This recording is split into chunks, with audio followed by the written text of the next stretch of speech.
I mean, one of the things a racing driver has to contend with and deal with is fatalities, particularly if that driver is somebody who you're closer to than some of the others.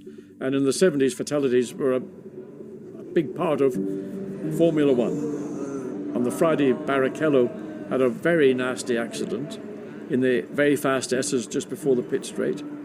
Luckily got away with minor injuries, but could have been killed. It was one of those that made you wince. It was bouncing high in the air and end over end and all the rest of it.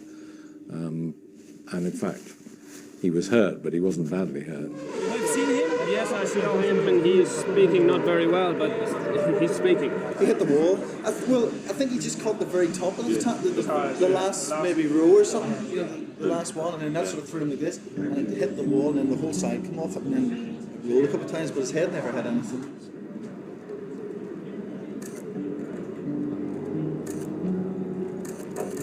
Your impression of the bad accident with Barrichello? I can't work that way. Let me cool down. Yeah, no problem. So there's something in your mind now that you think of this accident? It happens to Alesi, it happens to Leto. They're very good drivers, so I'm the third one, and I hope to be a good driver. So I think it's not a big problem. As long as I'm alive and I'm okay to drive again, the thing that I love most, I'm okay. All the best wishes for you, Rubens. Thank you very much.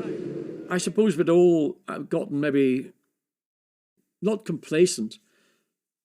There hadn't been a fatality in a Grand Prix or a Grand Prix weekend for quite some time. But that weekend in '94 at Imola turned that all around.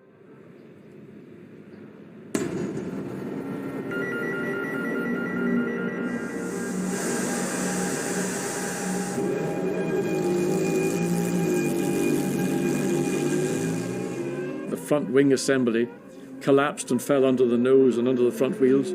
He was powerless to control the car, hit the retaining wall on the outside, coming down to Tosa hairpin, and was killed instantly.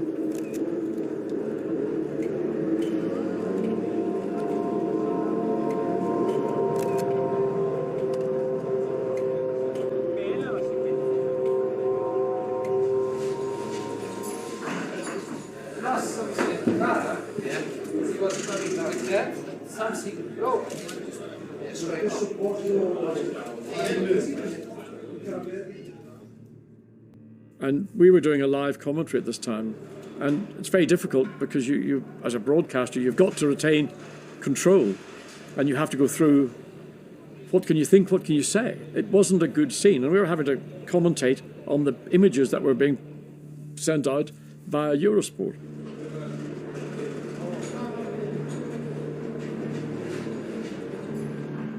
That was the first fatality at a Grand Prix weekend since '82 with Gilles and then Riccardo Paletti.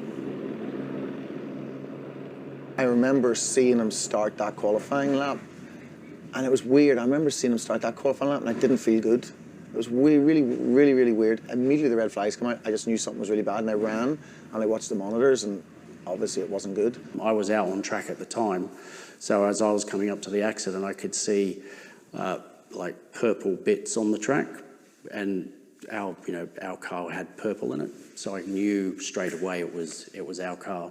And it wasn't until I turned up at the hairpin, and as I went round the hairpin, I could see him with there was a vehicle, there was a couple of people just got to him, but I could see by the position of his neck, it was enough for me to think that he was gone.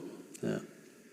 On the Saturday night, I remember speaking to Professor Watkins, who was in the same hotel, and I wanted to understand more as to why Ratzenberger had lost his life. And in the course of that conversation, he had mentioned that Senna, had been deeply upset by the fatality. Both our drivers are quite upset. Their spirit isn't in it this afternoon. I fully support that. they're also in good condition on the grid for the race. We've done enough, so we'll support their decision not to go out. The same at Benetton, the feeling, is the track safety good enough, do you feel? I'm not qualified to talk about the track. By now, most of the journalists in the press room had never been at a racetrack where someone had died, and they were fundamentally they were stunned. The driver's briefing on Sunday morning was really emotional. Ayrton in particular. I'd met Ayrton the night before in the hotel, and he could barely speak. He was really upset about Roland, and it was awful. It was a truly awful day. Everybody was frightened. What's going to happen next? I had the option to drive or pull out.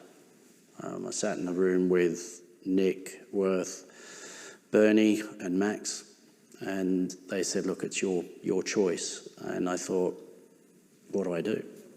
I've got to do this for the team, to pick them up, to keep this thing going, because you know if you're going to sit there and have a conversation with Roland, he'd be saying, what are you waiting for? Get on with it. And then, of course, we all know what happened the following day.